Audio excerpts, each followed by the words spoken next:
आमच्या YouTube चॅनलला subscribe करा। महानकारी न्यूज सबस्क्राइब करा आणि नोटिफिकेशन ऑन करा।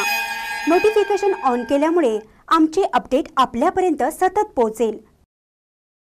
तवंदी, गोंदीकोपी, शिरगुप्पी येथे काँग्रेसला खिंडार। अनेक प्रमुख काँग्रेस कार्यकर्त्यांचा भाजपात प्रवेश।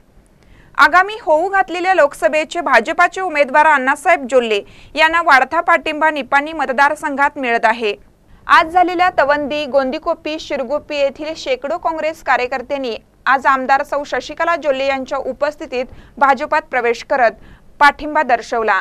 तवंदी येथील माजी ग्रामपंचायत सदस्य सुमन गुरव तर गोंदीकोपी येथील युवा कार्यकर्ते बबन धोंडफोडे, लखन पाटील, अनिकेत पाटील, अंकुश भोसले, विकास भोसले, विनायक पाटील, अभिजित पाटील, अनिकेत पाटील, सचिन भोसले, रोशन भोसले यांनी तर शिरगुप्पी येथील वार्ड नंबर 2 मधील 38 जणांनी तर जगदंब तरुण मंडळ यातील 68 युवकांनी पाठिंबा दर्शवला।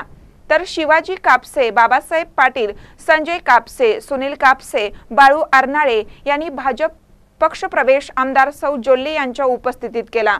या प्रसंगी हलसीदेनाथ साखर कारखान्याचे चेअरमन चंद्रकांत कोठीवाले, जिल्हा पंचायत सदस्य सिद्धू नराटे, ग्रामीण अध्यक्ष ॲडव्होकेट संजय शिंत्रे, पप्पू पाटील, मधुकर पाटील यांच्यासह अन्य उपस्थित होते। महानकर न्यूजसाठी तवंदीहून शिवाजी भोरे। केला भारतीय जनता पक्षामध्ये प्रवेश केला। जे नरेंद्र मोदीजी आम्हाला देशामध्ये पाहिजेत, प्रधानमंत्री तसले पाहिजेत आणि खासदार पण अण्णासाहेब जोल्लेंसारखे पाहिजेत। आमदार तर मी तुमचेच आहे, तर अण्णासाहेब निवडून येणार याच्यात काही संशय नाही आहे।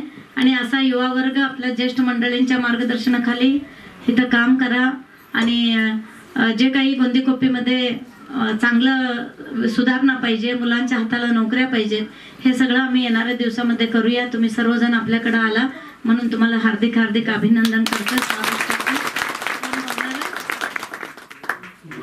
जो विकास केलाय तो आमच्या गावचा स्वतः कोणी आमदार जरी झाला तरी एवढा विकास होणे नाही।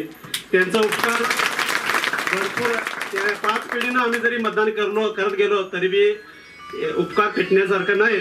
तेव्हा आमचं ध्येय, आमचं गाव जर सुधारायचं झालं तर आम्ही याच्या पुढे बी त्यांच्या पाठीमागे राहून आता 70% देतो, 80% देतो। इथं पुढे जर आम्ही 80% दिलो तर एक दिवशी आमचा भाग सुजलाम आणि सुफलाम होणार आहे।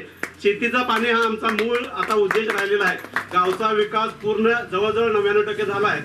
देवळांचा विकास झाला, रस्ते झाले, गटरी झाल्यात, नळ पाणी झालेलं आहे।